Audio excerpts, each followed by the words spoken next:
우리 함께 선포할까요? 하나님의 말씀은 살아있습니다. 그 말씀이 나를 변화시킵니다. 오늘 성령께서 내게 말씀하십니다. 세례 요한이 살았던 시대는 불의함 또 불안함이 넘쳐나는 시대였습니다. 그가 살던 시대가 소망 없는 시대였다라는 것을 성경 곳곳을 통해서 우리는 알 수가 있습니다. 그 당시 이스라엘은 로마의 식민지였거든요. 그래서 노예와 같은 삶을 살 수밖에 없었습니다. 이스라엘 백성들이 밤낮으로 일하였지만 일하여도 배불리 먹지 못하고 굶주리는 일들이 이스라엘 백성들에게 늘 있었습니다. 그런 상황인데 정치 지도자, 종교 지도자들은 자신들의 성을 높이 쌓기에만 급급하였습니다. 그래서 가난하고 연약한 백성들은 의지할 곳 없는 삶을 살아가던 그런 시대였습니다.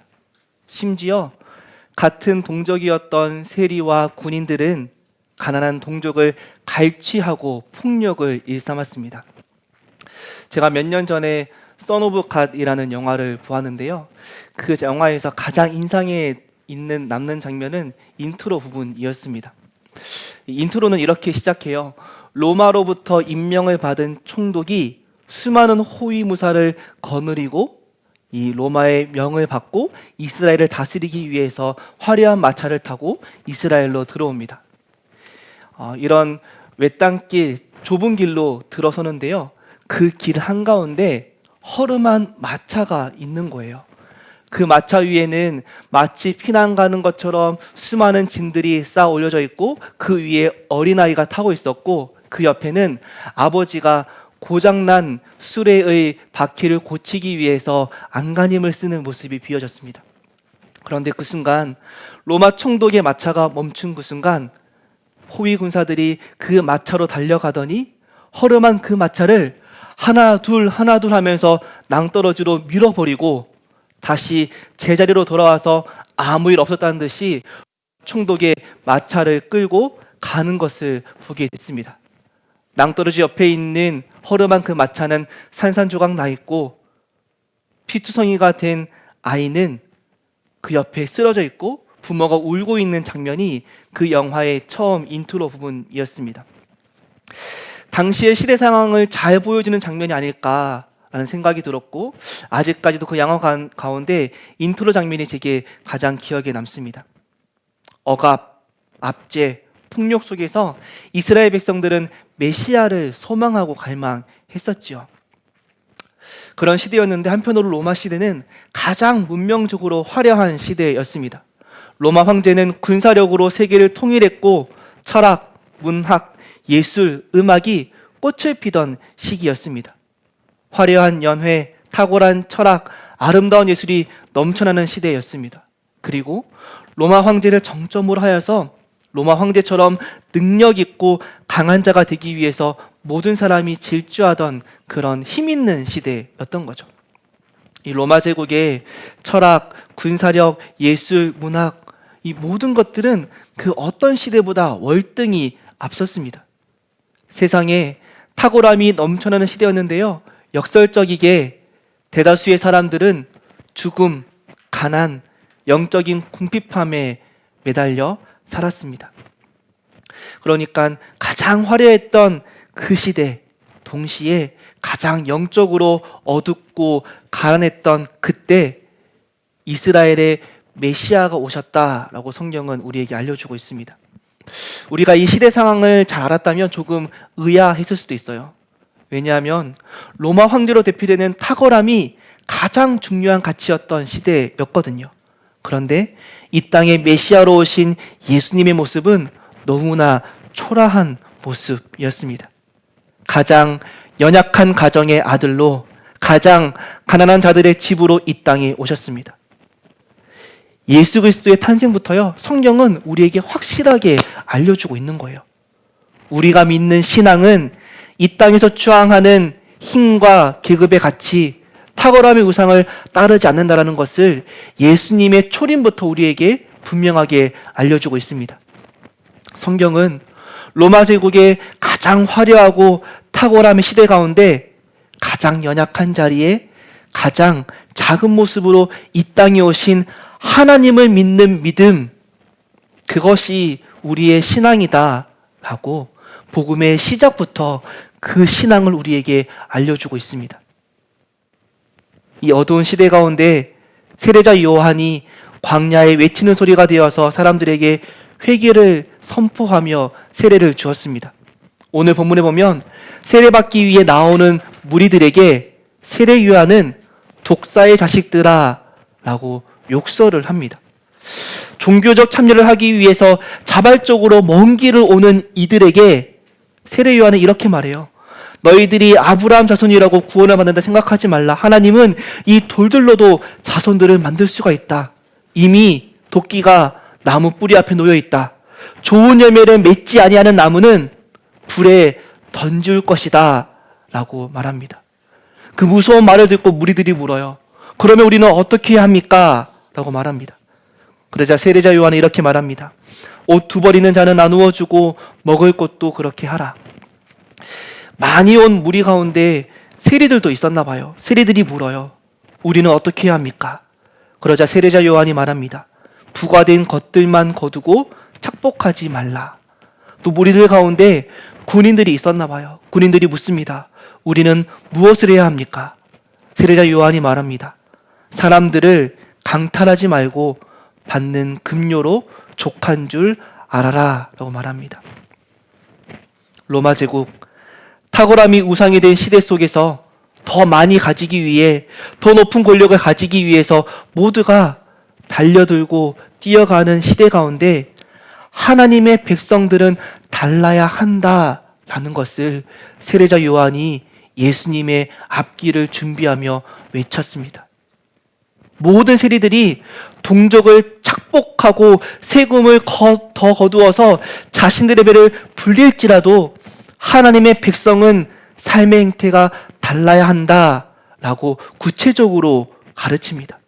모든 군인들이 위력을 사용해서 사람들을 강탈하고 갈취하더라도 하나님의 백성들은 삶의 행태가 달라야 한다라는 것을 말하고 있습니다. 이 무리들은요, 세상의 질서에 예속됨과 동시에 구원을 획득하기 위한 종교 행위를 수행하기 위해 세례 요한에게 나왔습니다. 세례 요한은 그들에게 세례라는 종교 행위 자체에 효력이나 의미가 있는 것이 아니다. 회개에 합당한 삶을 사는 것이 중요하다라는 것을 알려주고 있어요. 세례 요한은 일반 백성들, 세리들, 군인들이라는 이 대상들에게 구체적으로 회개가 무엇인지, 회개한 자의 삶이 무엇인지, 하나님 백성의 삶이 무엇인지를 일상적인, 직업적인 각도에서 알려주고 있습니다. 세상의 탁월함, 세상의 질서를 따라 살아가면서 마음의 평안이나 초월적 능력을 제공받기 위해서 종교를 이용하는 것이 아니라 하나님이 원하시는 방식으로 따라 살아가는 것이 진짜 신앙이다라는 것을 알려주고 있어요. 리차드 니버가 쓴 책임적 자아라는 책이 있습니다. 그 책에서 니버는 신을 숭배하는 것과 신을 예배하는 것의 차이에 대해서 말하고 있어요. 니버에 따르면 신을 숭배하는 것은 자신의 욕망, 자신의 삶의 방향은 변하지 않으면서 자신의 욕망을 채워줄 도구로 신을 대하고 있는 겁니다.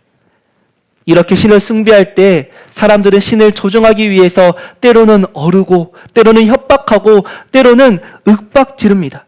신을 숭배하는 사람은 신이 자신의 욕망을 실현해 주기를 바라는 거죠. 하지만 신을 예배하는 사람들은 신의 말씀에 따라서 자신의 욕망과 삶의 방향을 변화시키는 사람들인 거예요.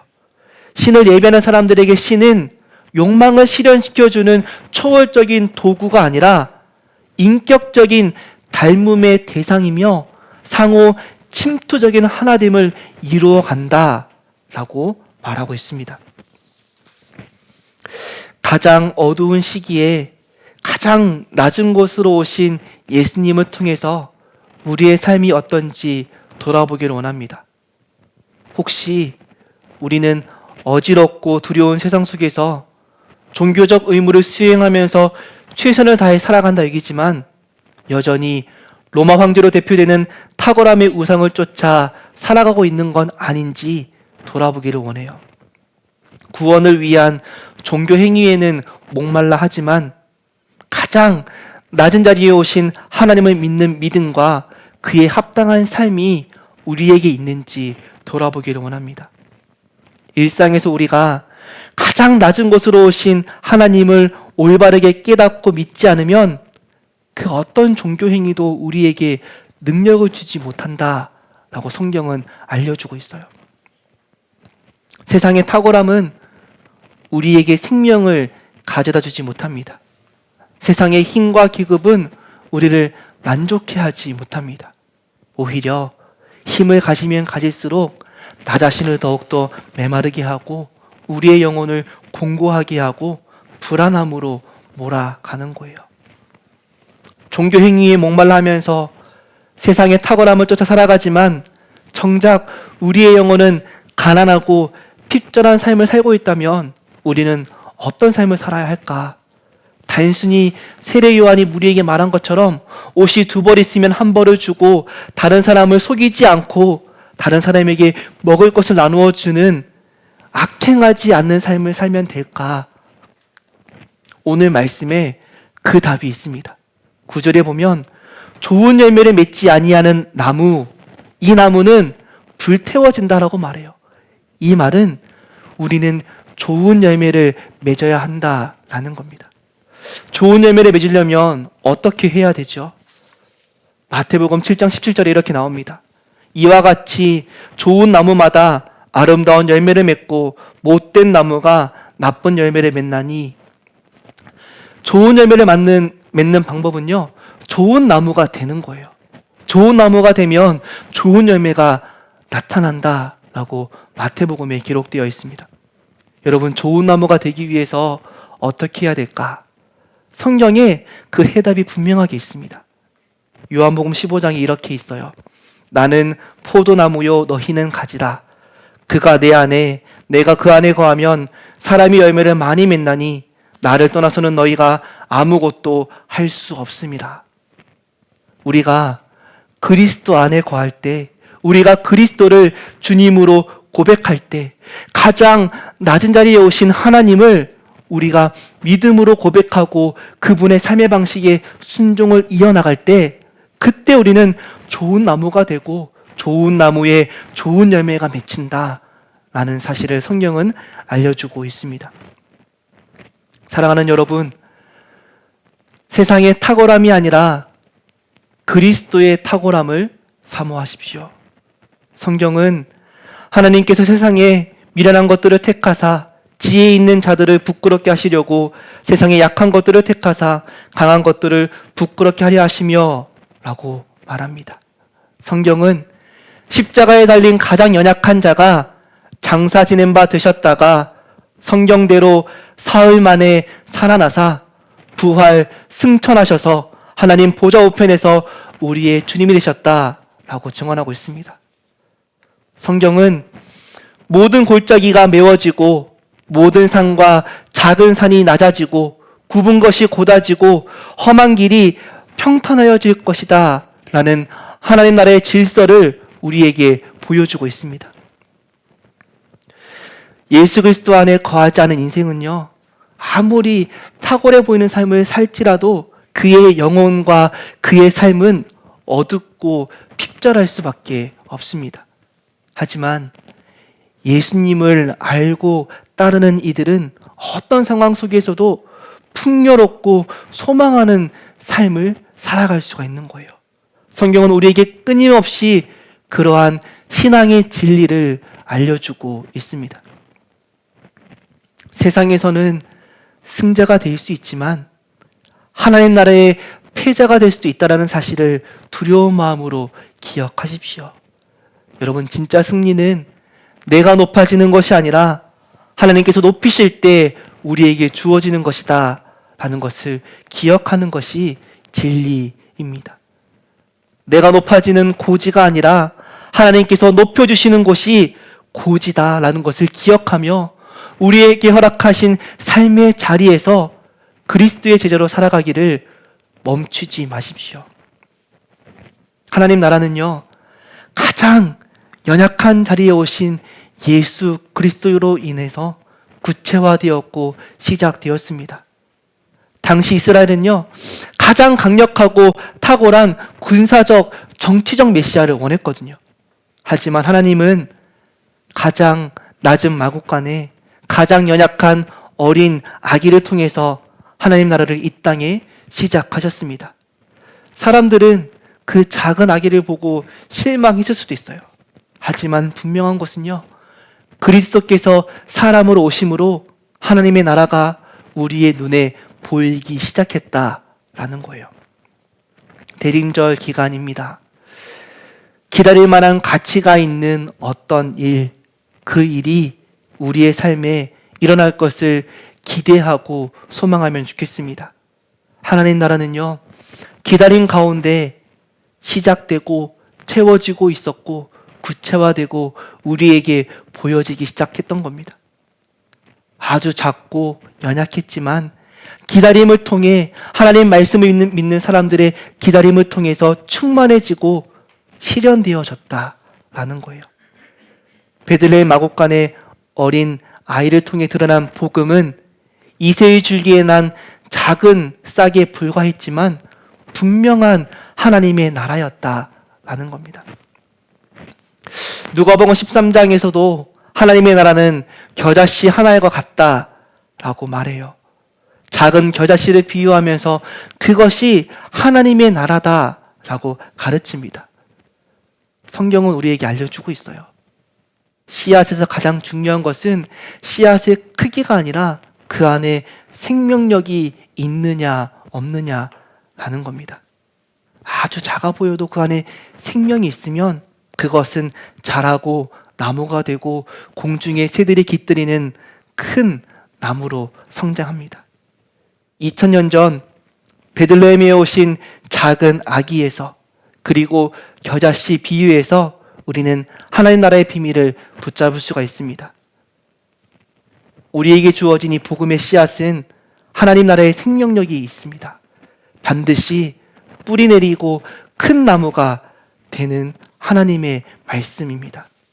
우리가 소망하는 하나님 나라는요, 온전한 평화와 샬롬의 나라는 하나님의 말씀과 약속은 지금도 작고 미약해 보이고 내가 그 말씀에 따라 사는 것이 손해보는 것 같고 가망 없는 일에 내 삶을 빼앗기는 것처럼 보이지만 분명한 것은 우리가 붙잡는 복음 안에 하나님 나라의 생명이 깃들어 있습니다. 우리가 기다림으로 소망함으로 그 일들을 하나하나씩 걸어나가면 하나님은 저와 여러분들을 통해서 하나님 나라의 일들을 이루어 가신다 말하고 있습니다. 우리 사랑하는 청년마을 여러분, 세상의 탁월함만을 추앙하면서 종교적 행위를 행하기 위한 그런 집단이 아니라 가장 탁월하신 그리스도를 흠모하면서 어떠한 상황에서도 그리스도의 탁월함을 바라보면서 그리스도의 십자가와 부활을 소망하면서 하나님 나라를 함께 꿈꾸고 세워나가고 함께 구체화해 나가는 아름다운 교회가 되시기를 주님의 이름으로 간절히 기도합니다. 제가 기도하겠습니다. 하나님, 두렵고 혼란스러운 시대를 살아가는 사랑하는 우리 청년들을 위해 기도합니다. 세상의 탁월함에 흔들리며 영적으로 메마르고 가난한 삶을 살아갈 수밖에 없는 우리들의 연약함을 긍휼히 여겨 주옵소서. 하나님께서 우리 청년들의 삶을 지켜주시지 아니하시면, 우리 청년들의 삶을 붙잡아 주지 아니하시면 우리에게 아무런 능력도 생명도 없음을 기억하며 간구합니다. 날마다 우리들에게 하나님 나라의 소망과 그리스도의 복음을 허락하여 주시고 우리 청년들의 삶의 고단한 걸음들을 함께 걸어 주옵소서. 하나님, 우리 청년마을이 하나님을 참되게 예비하는 신앙 공동체 되기를 원합니다. 사랑하는 우리 청년들이 청년의 때에 하나님을 사랑하고 하나님께 헌신하는 기쁨을 빼앗기지 않게 도와주시고 주님의 몸된 교회를 세워나가는 일이 얼마나 아름답고 소중한지 날마다 깨닫는 인생 되게 은혜를 베풀어 주옵소서. 하나님, 신앙 공동체를 세워가기 위해 노력하는 교육자들에게 날마다 새 힘을 더해 주시기를 원합니다. 때로는 외롭고, 때로는 힘들고, 때로는 낙심하는 마음이 찾아올지라도 그때마다 하나님 앞에 엎드림으로 교회에 대한 사랑을 회복할 수 있는 은혜를 더하여 주시고, 하나님께 쓰임받는 인생이 얼마나 값진지 깨닫는 밭에 감추인 부활을 발견하는 복된 인생 되게 인도하여 주옵소서. 하나님, 새롭게 시작하는 청년 마을을 축복하며 중보합니다.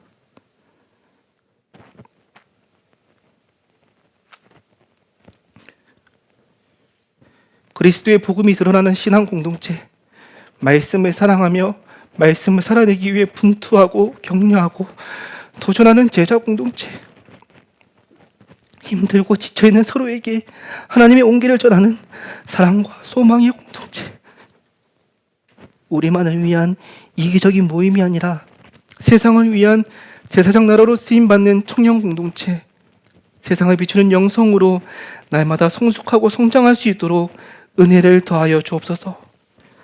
우리 공동체의 머리 대신 예수 그리스도 이름으로 기도합니다.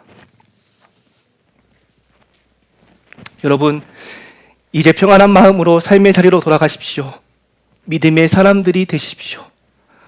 선한 일에 용기를 가지시며 악을 악으로 갚지 마십시오. 항상 연약한 자를 도우시며 병든 자를 찾아보시며 어려운 당하는 이웃을 위로하십시오. 모든 사람을 존경하시며 주님께 헌신하고 주님을 사랑하십시오.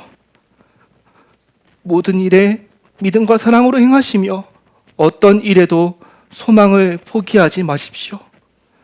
거룩하신 성령님께 순종하여 기쁨과 감사의 생활을 해 나가십시오. 세상의 탁월함이 아니라 그리스도의 탁월함을 구하십시오. 좋은 나무가 되기 위해 그리스도 안에 거하길 노력하는 공동체로 나아가십시오. 우리 하나님 아버지는 여러분들을 항상 도와주실 것입니다. 축도하겠습니다. 네, 반갑습니다. 오늘 함께 말씀을 나누게 되어 참 기쁩니다.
날 인도하소서.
복음을 잃어버린 인생으로 살지 마십시오. 하나님과의 바른 관계 속에 머무는 것을 가장 중요하게 여기십시오. 이송아 목사님께서 전해주신 하나님의 말씀은 살아있습니다. 살아있습니다. 살아있습니다. 그 말씀으로 우리가 변화되었습니다. 변화되었습니다. 변화되었습니다. 변화되었습니다. 변화되었습니다. 목사님께서 전해주신 하나님은 오늘도 여전히 말씀하십니다. 말씀하십니다. 여보, 안녕.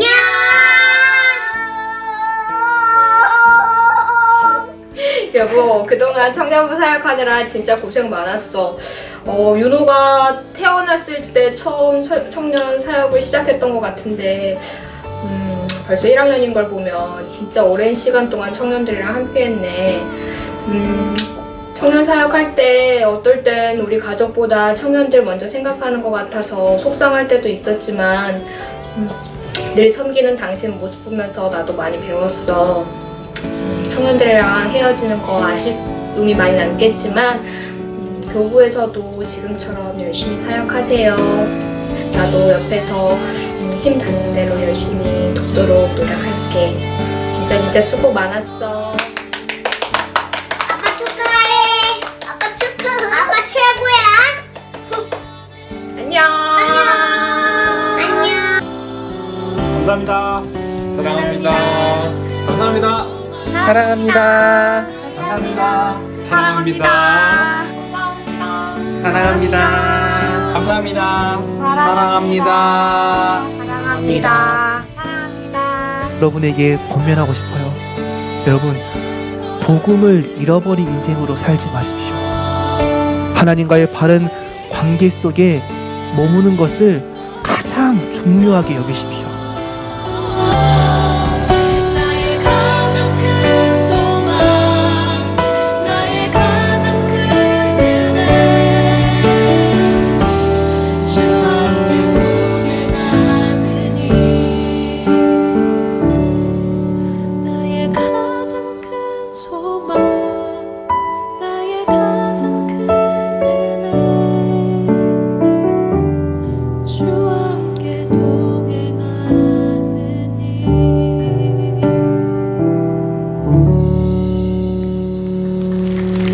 감사합니다.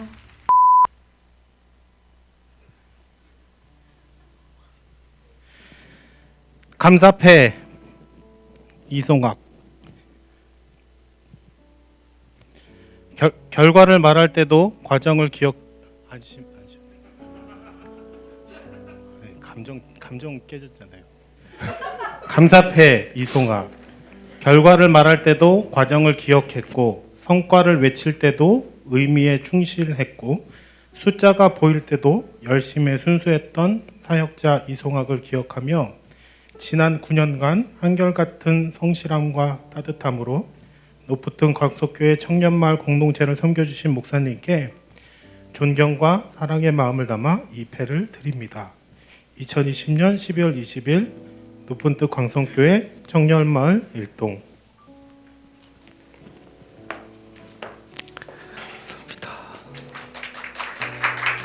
고마워요. 네, 꽃다발이랑 전달해 주세요.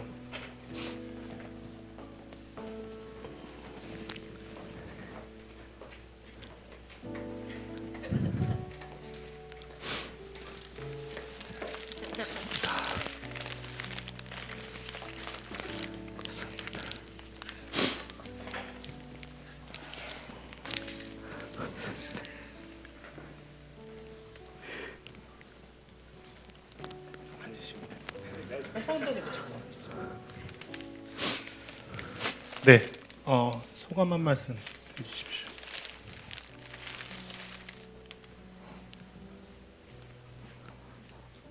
기도 제목도 같이 나눠주시고. 네.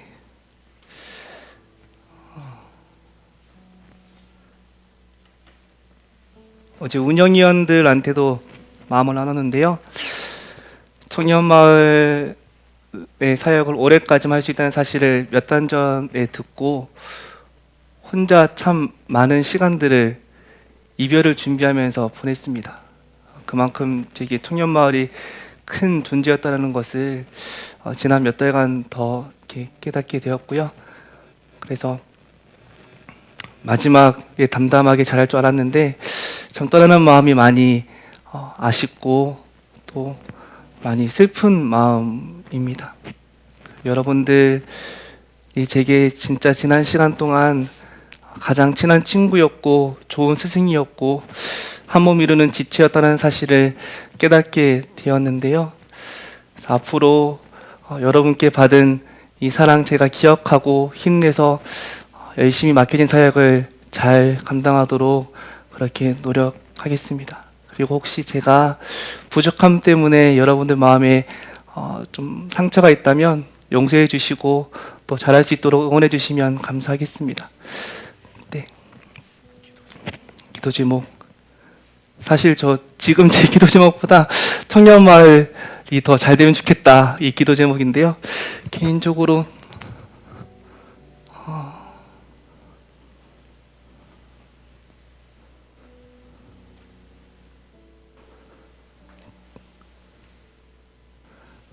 제가 마음 잘 추스리고 또 맡겨진 다음 사역들 감당할 수 있도록 기도해 주시면 감사하겠습니다. 네, 송 목사님께서 청년마을 걱정에 기도 제목이 생각이 안 나실 만큼 이렇게 걱정이 많으신 것 같은데 걱정 안 하셔도 한번 열심히 해보겠습니다. 우리 같이 나눠주신 기도 제목 가지고 또 가정을 위해서 아까 사모님도 또 아이들 낳아서 이야기했는데 사실 사모님과 아이들 위해서도 많이 기도해 주십시오. 청년부 또 담당으로 책임으로 섬기는 동안 남편 없는 시간들, 아이 없는 시간들을 가정에서 많이 보낼 수밖에 없었을 텐데 또 이후에 사역들 가운데서 좋은 시간들 많이 허락될 수 있도록 건강하게 또 사역 다 감당할 수 있도록 오죽 아이들이 청년마을 사역을 마치는데 아빠한테 축하한다고 하겠어요. 네. 같이 한번 기도해 주시고 제가 기도 한번 하겠습니다. 같이 한번 기도하겠습니다.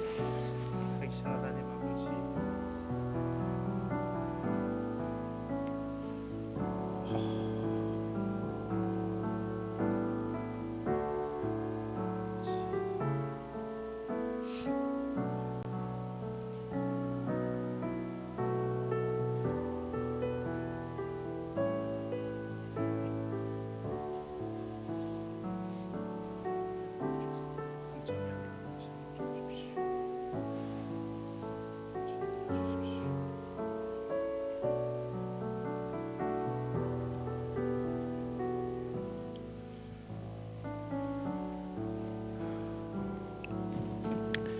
살아계신 하나님 아버지, 참 감사하고 또 참 든든하고 참 안전하고 참 평안한 시간이었습니다. 큰 사람이 큰 기둥이 빠지면 우리는 어떡하지 염려가 앞섰는데 또 하나님 이 기회가 다시금 하나님께 더 의지할 수 있는 그래서 하나님을 더 바라볼 수 있는 기회가 되는 청년마을 되게 하여 주시고 특별히 송학 목사님을 통하여서 당신의 능력과 당신의 사랑과 당신의 희생과 당신의 섬김과 당신의 따뜻함과 당신의 다가오심을 우리가 많이 누릴 수 있어서 너무 감사한 시간이었습니다. 주님 이후의 사역들 가운데서도 주님 더 큰 영혼들에게 더 외로워하는 자들에게 더 넘어져 있는 자들에게 예수님 당신의 모습을 드러내는 사역자로 목사로 살아갈 수 있도록 하나님의 은혜와 능력을 더하여 주시옵소서. 전하는 말씀마다 힘있게 하시고 살아내는 삶마다 당신이 드러나게 하시며 하나님 그 모든 삶과 사역에 있어 방해받지 않도록 건강과 재정과 관계와 가정과 또 모든 상황들을 주님 다스려 주시옵소서. 특별히 귀한 사역 내주하시는 사모님에게 하나님 더 큰 은혜와 기쁨과 당신의 얼굴을 나타내 주시어서 외롭거나 고단하여 지치지 않도록 하여 주시고 귀한 자녀들 사람과 하나님 보시기에 날마다 더욱 아름답고 또 지식과 몸이 자라감에 하나님 기쁨의 자녀들 되어줄 수 있도록 복 내려 주시옵소서. 하나님 어찌 감히 그 수고를 말로 다 표현할 수 있겠습니까? 주님께서 아쉬움에 하나님이 예비하신 귀한 복으로 채우시고 맡아 주시옵소서. 무엇보다 이후의 발걸음들 가운데 하나님의 손에 들려있는 그 어떠한 것들보다 하나님 당신이 상급으로 송강 목사님의 삶과 가정과 사역 가운데 오시어서 하나님이 드러나는 모든 걸음걸음 되게 하여 주시옵소서. 연약한 자가 예수님의 이름으로 기도합니다. 아멘. 목사님 아까 해주시려고 했던 축도를 해주시면서 순서를 마치면 좋겠습니다. 축도하겠습니다. 이제는 우리 주 예수 그리스도의 은혜와 하나님 아버지의 크신 사랑하심과 성령 하나님의 함께하심이 사랑하는 우리 지체들의 삶의 자리자리 가운데, 또 함께 그 청년들을 섬기며 수고하는 우리 사역자들의 삶의 자리자리 가운데, 우리 청년마을 공동체 가운데 늘 함께하시기를 간절히 축원하옵나이다. 아멘.